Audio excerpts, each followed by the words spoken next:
On your Thursday episode of Locked On Raptors, if one game is an indication of anything, and it is, the East runs through your Toronto Raptors.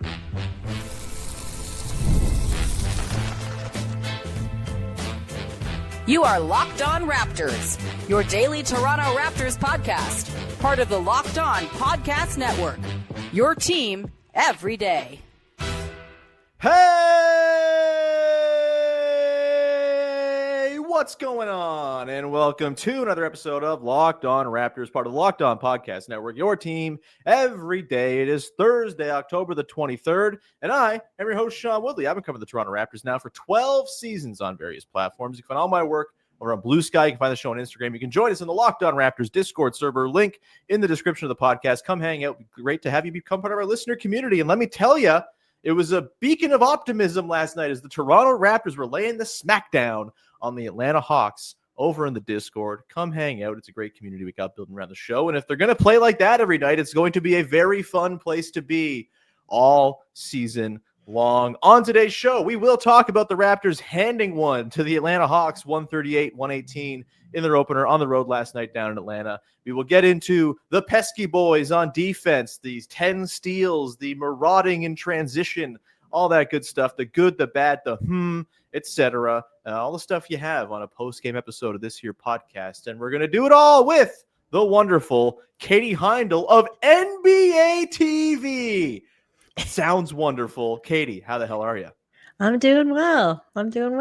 Happy to be here. My first love, but I have loyalties to the show above all others. Don't fire me, Adam Silver. I'm glad to know we will forever be in the hierarchy above NBA TV and all the lovely dignitaries over there.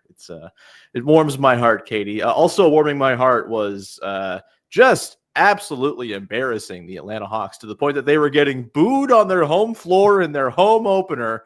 Love it when you do that to a team. There's nothing better than making a crowd angsty that early in the season. We'll get into the defense and the sort of transition machine that the Toronto Raptors seem to be building here. But let's just kind of dive into my big takeaway first here, Katie, which was just that, this game was exactly, if you just picked every single guy on the team to a man and said, this is how I'd like you to play within this system. Everyone basically did that. Yeah, Emmanuel quickly missed some threes. He also took 7 threes, and that was great. Mixed in some nice playmaking. Brandon Ingram, kind of bailing them out in the half court at times. He didn't have a crazy, off the charts performance necessarily. Played just 27 minutes, but a really clean, 16 points, some good mid-range action, all that good stuff. Not bogging down the offense, just being very additive to the offense as a nice change of pace. You got Scottie Barnes just hunting the rim, bumping dudes with the shoulder, sending them flying, dunking on heads in transition, doing the thing, fitting into the offense nicely. RJ Barrett just hitting everything. Jakob Poeltl being Jakob Poeltl, 7 of 8 from the field, just kind of getting all those cheapies that this offense is going to create for him. Grady Dick doing the thing off the bench, 21. Okay. Katie, this was a thrill. And look, it's the first game. It's just one. We see overreactions all the time to first games of seasons, good and bad, but I thought this was, a pretty good example of why I've been bullish on this team. And if things do come together, this team can be quite good in an Eastern Conference that, for example, the Atlanta Hawks were projected to finish 4th in coming into the year. That did not look like a 4th place team to me. The Raptors did, though. Yeah, I can't think of the last time a team got booed in their home opener at home. Yeah, rough stuff, man. I don't know the last time, certainly Raptors are like any franchise, but the fact that I'm pretty sure every single person on the roster recorded points. That was my big, they did? Yeah, shock last night when you sent me a very, when I was at a birthday dinner with my family and you sent me a very— happy birthday, by the way. Thank you, cryptic text. I was like, wait, what happened? You're like, so this is what we're going to have to talk about tomorrow or something like that. I'm like, okay, wait, I need to decode this. And then I quickly took a look at the stats and was like, holy, everybody got a piece of this. So I thought that was really cool. I think everybody you mentioned, Ochai Agbaji also, I he had some really great saves and kind of, plugs, I think. He looked really good. Generally, the overall connectivity of the team was something that stuck out to me. I was like, training camp works. It does work. Like, this looked like a team that had a clear and exact idea of how they wanted to play with each other and individually. And I think it came through in just sort of like the underlying numbers in the game too, Katie. They took 46% of their shots at the rim in this game. They've always been a pretty high rim pressure team, but in this game, it was especially pronounced. And to do that against a team that, the whole thing was, wow, the Hawks might have a defense now because they have Kristaps Porzingis protecting the rim. Not so much, as it turns out. Pretty impressive that the Raptors just kind of took it to a team that in theory does have some rim protection now, as much as they did. 81.4% shooting at the rim, Katie. For a team last year that was 29th in the league at finishing at the rim, a very encouraging start. 23.9% of their possessions came in transition. So like 1 out of every 4 possessions was just them running down Atlanta's throat. They had 143.5 offensive rating in those situations. Just like, again, you think about how this team wants to play, how it's talked about how it's wanted to play. And, again, talk is cheap. You do stuff in the preseason. It sometimes doesn't always carry over, and it doesn't always carry over from the first game to the rest of the year. Of course, this is the caveat hanging over everything today, but I do think it's a pretty clear winning formula if they can execute it, at least relatively, in line with what they did last night over the course of the year. And to the connectivity thing, I mean, I don't know, Katie. We had the lovely Locked On Raptors watch party last night at Last Supper Books. Shout out to those who came out. Really great to see some folks. It was a lot of fun. And we were just chatting, and sort of a point came up from one of the owners of Last Supper Books, Aaron, a good dude. Go check out Last Supper Books, a lovely, wonderful local bookstore here in Hamilton. But Aaron was just like, I feel like the difference in the Eastern Conference between all this sort of middle mash of teams is going to be just how much each team likes each other. And it really did feel like that came through in this game. The Hawks did not seem connected in any way. Trae Young has taken weird, like early clock, bad, stupid threes. It just didn't feel super cohesive. And I think the whole connectivity thing, I mean, it was a point you already made, Katie, but like that feels like it can actually be an advantage in a conference where there is no clear sort of even like third best team. I mean, the Magic are there, I guess, but it's very, very wide open. Can friendship be the answer, Katie? Yeah, I wouldn't discount the Magic. I also wouldn't discount playing against teams that's transition defense isn't as horrible as the Hawks seems to be. Yeah, just like so many holes in it for the Raptors to take advantage of. Yeah, I actually was like, I don't like. I'm trying to sort of like critique us in our surprise at the connectivity, because I guess this team is more or less intact, right? From last season. Like Brandon Ingram had been kind of practicing. We just didn't really get to see him with the team. So behind closed doors, like he'd been there a little bit of the time. But I guess I had maybe bought in, and I apologize to the rhetoric of the Raptors still sort of being like a young team, figuring it out, figuring out the roster, figuring out how everybody would work. But I think the plan seems very intact and very strong one. Yeah. I mean, you're looking at, I think this year, again, one game we'll see, but if this persists, it's like the coalescing of a team actually like wanting to win and trying, and like, the top down sort of edict for the team being, like, we're going to go be competitive now. And the stuff that has been like the great strength of Darko Rajakovic and his coaching staff through 2 years, which is like, everyone does seem to like each other. Everyone does seem like they really want to like lay it all down for Darko and staff. Like it does feel like it's corny, but I mean, like the Cobra stick that we saw last night after the game. Dude, I love that. Love it. Yeah. As someone who is jealous of the Seattle Mariners trident for home runs, having like a large staff involved in the team celebrations, a fantastic addition. We know about the chain, obviously.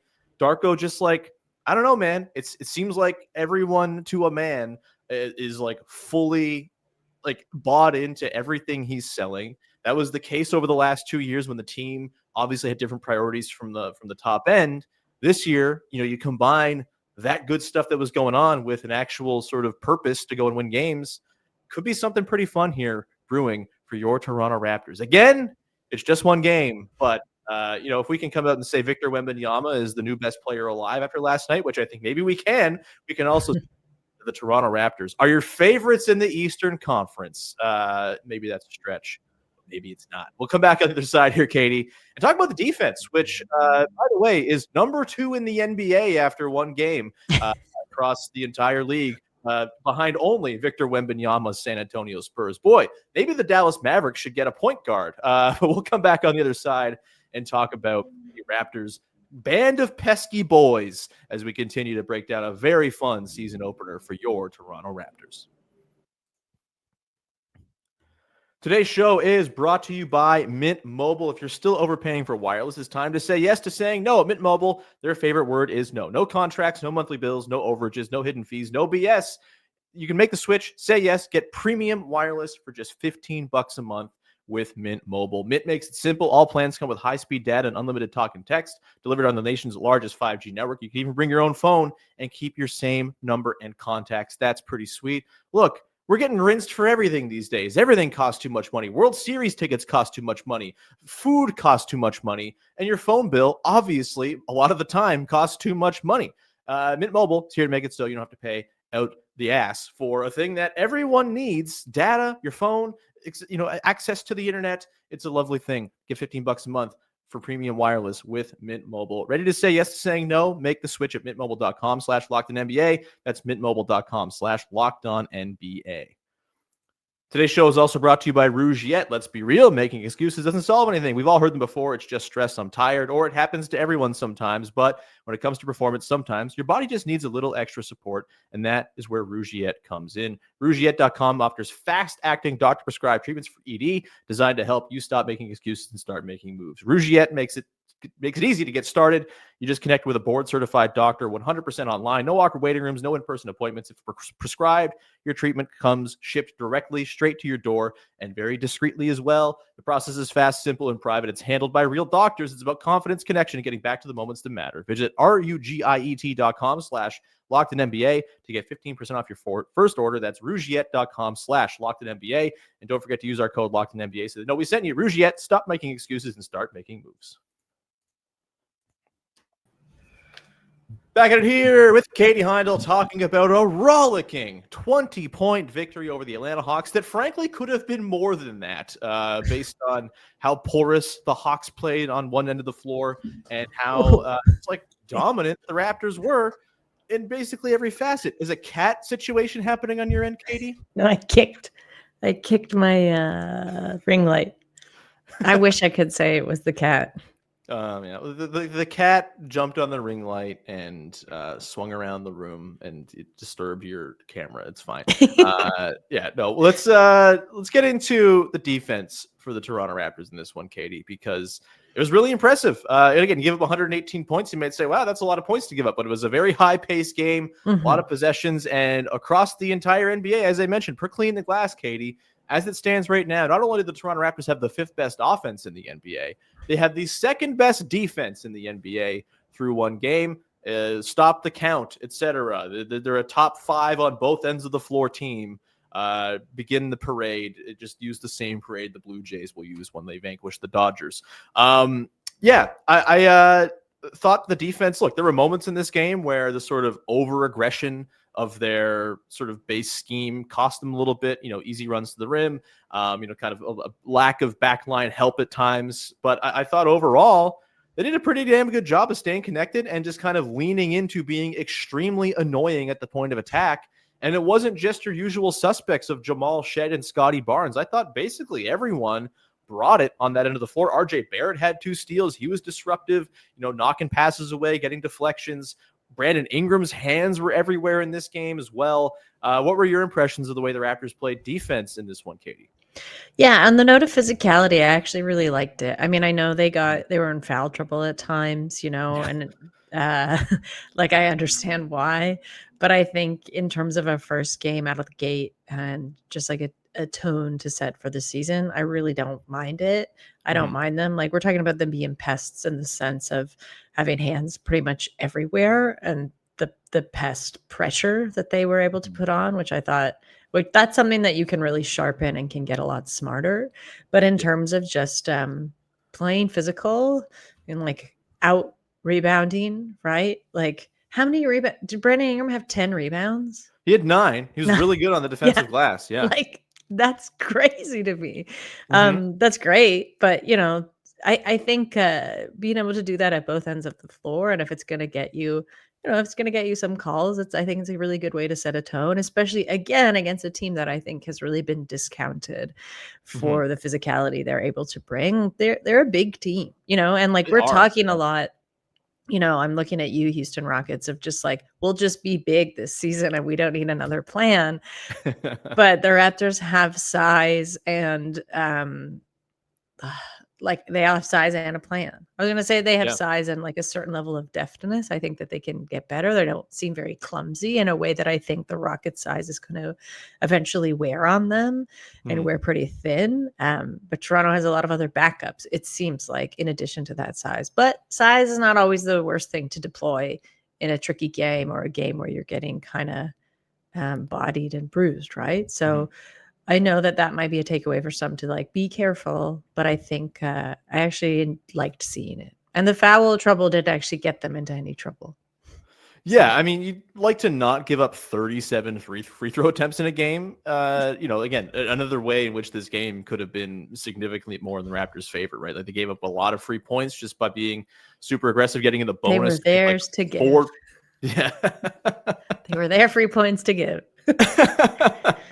Yeah, I think they were in the bonus like 4 minutes into the first quarter, and that just kind of led to a parade to the line throughout that first quarter as well to Mhm. keep the Hawks in touch. But like on live possessions, yeah, I mean, to your point about the size, like Ingram, Barnes, Pirtle as a 3-4-5, that's a lot of dude. That's a lot of Mhm. arm. That's a lot of hands. And I think I didn't really like the listed heights of all these guys, but seeing them in action last night in a real game that mattered, it did feel like, whoa, like they're pretty imposing. And to your point about the rebounding, we'll get into that in my good, bad, and later on. But like really impressive kind of team effort on the glass as well. And then you're bringing in dudes like Mamu, who like he's not 7'2", but he's just like throwing his body around too. Mhm. Jamal Shed is just like so annoying. I can't imagine just like having that dude in your shirt all the time. Ochai, as we talked about, was really, really sound on the defensive end. Even Jonathan Mobo when he's in there, like, he's not going to play a ton, but when he does, he's just incredibly long. It can be a pretty imposing team when you have the mix of length and aggression that they're bringing to the table. And look, it's going to burn you at times. Again, you give up 31 personal fouls in this game. You had guys in foul trouble in the first half. They kind of, even it out in the third quarter in what was a very wide open quarter that, lo and behold, they smashed the Hawks in. And then it kind of got back to the slow free throw game in the fourth. Mhm. Pirtle fouls out. But that's the other thing too, right? They run like a 10-man rotation, it seems, or they ran 11 guys last night. Jamison Battle played 9 minutes, a lot of it garbage time. So we'll say they ran a 10-man last night. When you have that many guys who can kind of swap in and you kind of fill roles that other guys are would typically fill if they're on the floor, you have the sort of starters staggered in with the bench guys in sort of interesting ways. I think you can kind of budget your fouls almost in a way that you can't when you're just, relying on 6 or 7 guys to be, your water carriers for the day. So yeah, it was, they got to rein it in. They can't be fouling 31 times a night, but they got 10 steals out of it. They had 34 fast break points to just 11 for the Hawks. It clearly fueled a lot of what they were doing. And yeah, I mean, more of this insane hyper pressure defense, I think, is not a bad thing at all. I also think we should take a second, Katie, to talk about Scottie Barnes, who, Yeah. he might be the guy that makes the over aggression thing work, because that dude is everywhere, Katie. He's all over the place. Help rim protection, going on the perimeter, hanging with smaller guys for a second here and there, just kind of appearing when guys appear in the paint and just being large. And the hands, I don't know, any impressions of Scottie Barnes, who was going to be the anchor of this team on defense again. And if they're going to be good, like, he is going to be the biggest reason why. Breakaway dunk.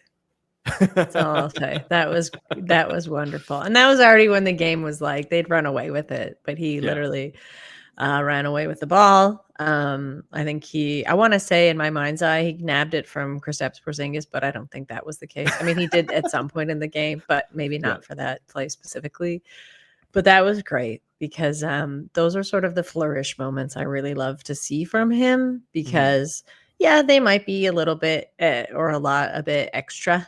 especially if they don't need them. But I think those are the things that like are going to fuel. If you talk about this being a young team, like those are the really over the top, grandiose kind of things that fuel a young team, Mhm. right? And also they're fun. And like Yeah. if we want, and you and I have said this a lot, like we want this team to be a fun team. And I think that's like a way for them to rally behind themselves, fans to rally behind them. And how fun is it to just have fun watching the Raptors again? So Yeah. I think he looked really good. Like aside from that, I will say, you know, he looked quite competent, coherent in everything Mhm. he was doing. Um, I think it was almost like again, this is one game, but we're talking about like the perfect alchemy of I think times last season where we saw him take a little bit of a backseat as a primary sort of playmaker, right?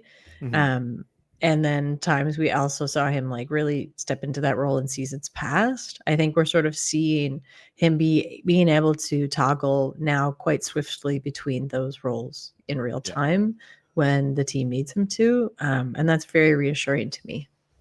Yeah, he looked super at home in the role that they're asking him to play this year. Like, obviously all of the defensive home wrecking he does on one end and that fueling the offense and like his degree of intention of just getting out on the run, filling lanes, doing early work, finding early seals. I mean, Mhm. like he scored 22 points in this game. It felt like he didn't break a sweat doing it. It was all just like easy ones that came within the flow.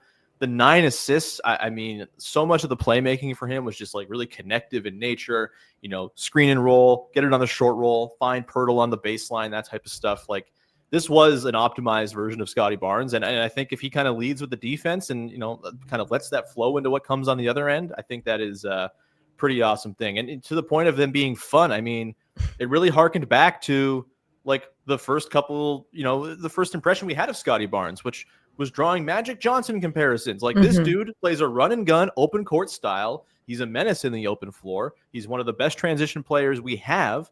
And him getting to do that in a team that's really kind of centered around that being a core fulcrum of the team, pretty cool. Hopefully we get to see it more. Really nice to see that he's shaken off the rough preseason with an excellent, excellent start to the year on both ends. We'll come back on the other side here, Katie, get into the good, the bad, the to wrap things up, things we liked, things we didn't like, and things that's got us a little bit intrigued from the first Toronto Raptors basketball game of the season. We'll do that coming up in just one sec.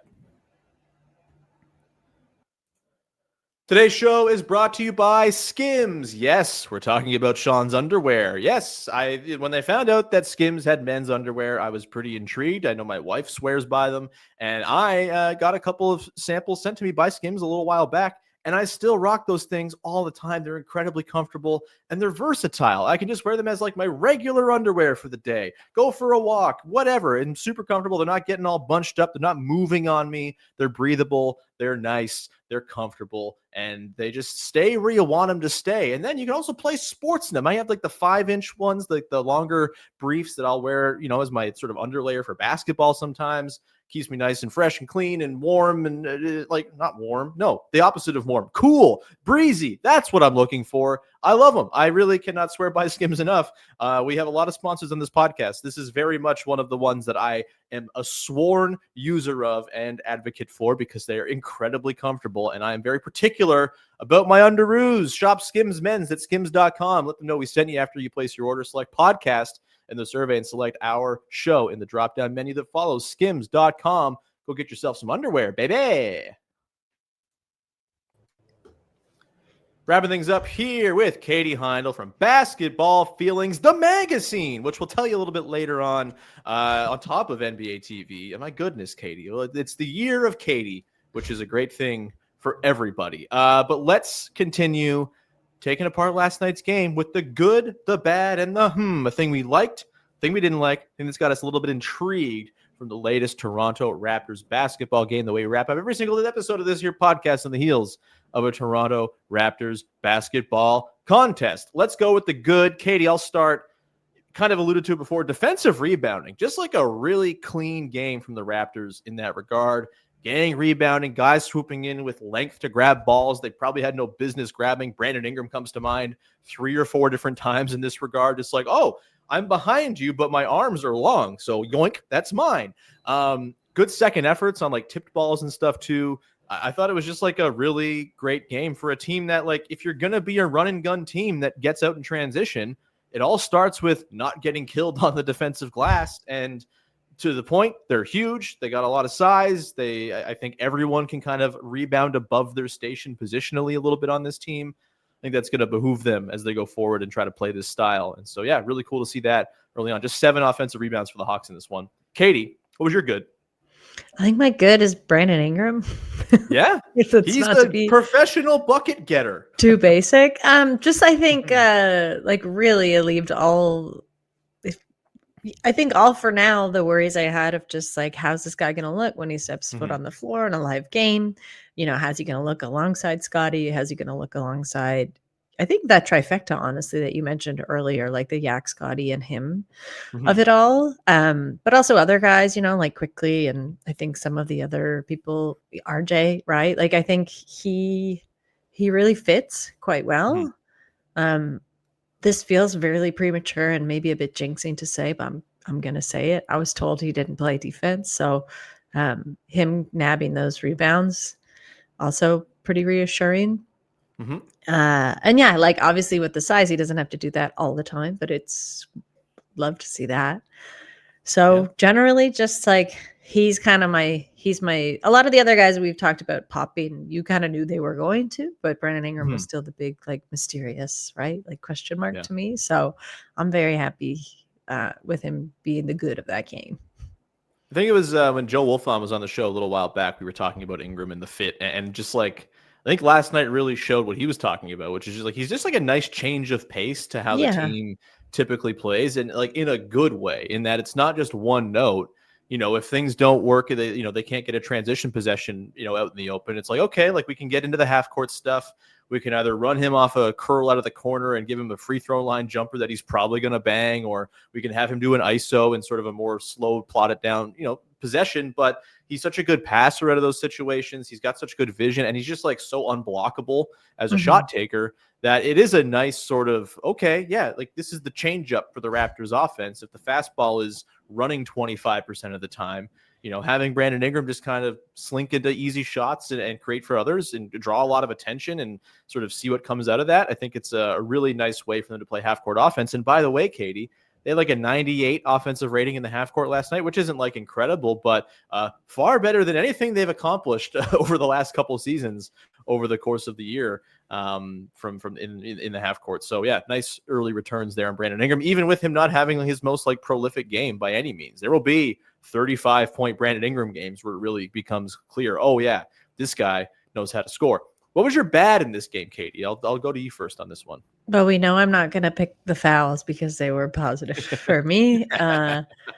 So I will say the bad. You know what? I'm not going to pick a bad because I want to be very positive, and I generally you can say feel the Atlanta Hawks if you want. Well, I was actually going to say that Quinn's wearing not his red glasses. He had these gold frame situations going, and I don't know. I don't really know that I like that.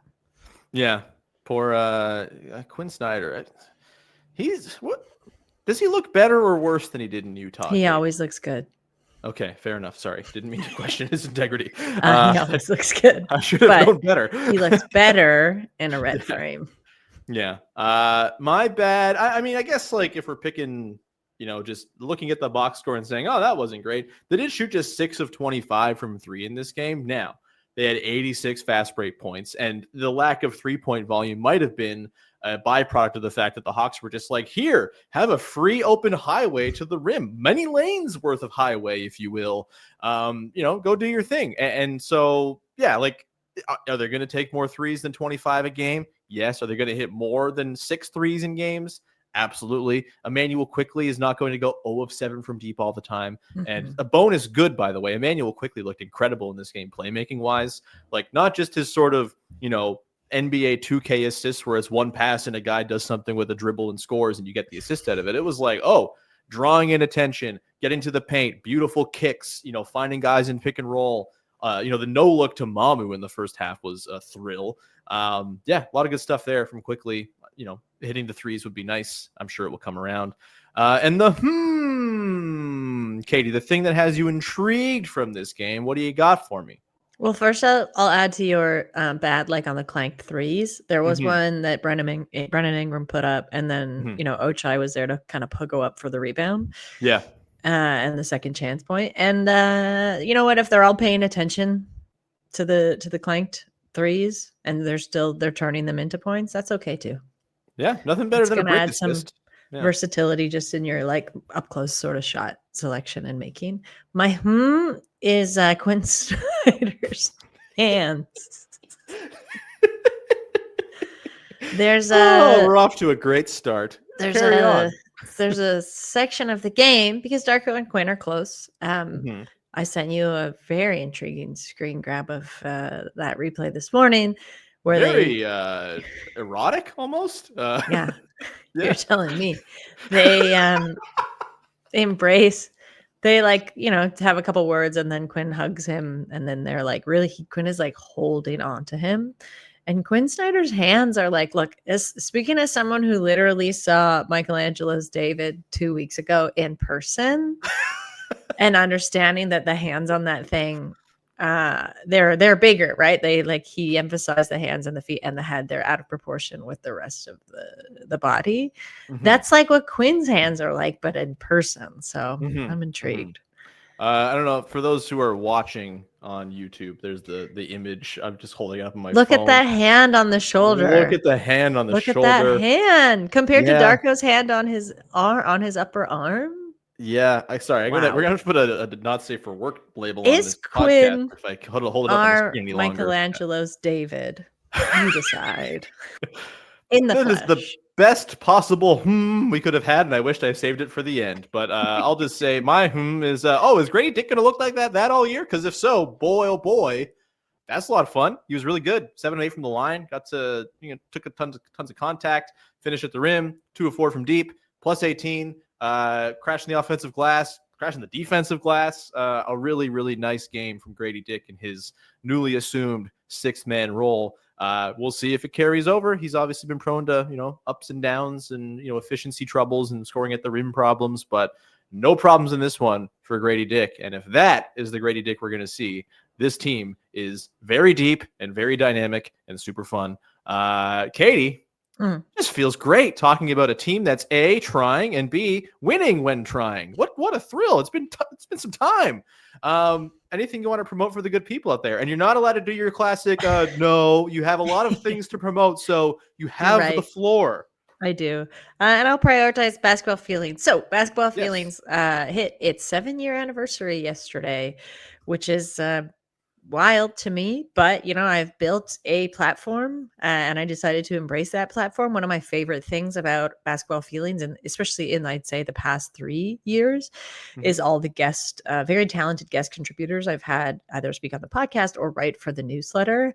And I thought, how do I formalize that? How do I make that a bigger thing? How do I basically expand this platform that I have, especially in a world where, Sean, you and I know is kind of unfortunately shrinking in terms of digital What? publications and What? places to write about I don't know and if talk that's true. about basketball in smart and intriguing and sometimes different ways. So I'm turning basketball feelings into a digital magazine. Hell yeah. What that means is still one long form essay from yours truly a week, but also one guest essay per week, ramping up the podcast offerings. I have a lot of really cool big guests, on deck coming up in the next few months, and merch down the road. Also overhauling the site and getting some, I think, pretty sick designs, logo, branding, all this stuff, Awesome. really treating it as a thing that I begrudgingly for so long held very close to the chest and like didn't necessarily want to get that big. It has gotten big, there's a book coming out of it. There's over 5,000 subscribers that read it every week. It's growing all the time. So I wanted to embrace that and, switch it up a little bit. More basketball feelings in all of our lives is a good thing. More Katie Heindl in our lives is a good thing. Katie, thrilled to have you on. Of course, you'll be on all year. I think we're going to try to make Thursdays your day this season. So That'll be tons of fun. There'll be lots of Wednesday reaction to basketball games, which will be tons of fun as well. You can find me usual places. I'm on Blue Sky, sort of. I'm on the Discord all the time, far too much, frankly. And you can find the show on Instagram as well, where I promise I'll be better about posting clips and stuff, because that's how you advertise your podcast these days. It's great. We love it. But we're going to leave it there. Thank you so much for rocking with the show and being here, and hopefully you're energized. And I know the Blue Jays are happening. I get it, but there's room for 2 Toronto sports teams doing cool things in your life. So please continue to rock with us as the World Series comes near. Go listen to Locked On Blue Jays, by the way. They're doing an awesome job covering a delightful, wonderful, unbelievable, tear-inducing run. We'll hang out tomorrow in the arena and watch the game after the Raptors and Bucks tee off the Raptors home schedule. So lots of good stuff. Thank you so much. Exciting times. We'll talk to you very soon. Bye-bye. Oh, damn. Okay.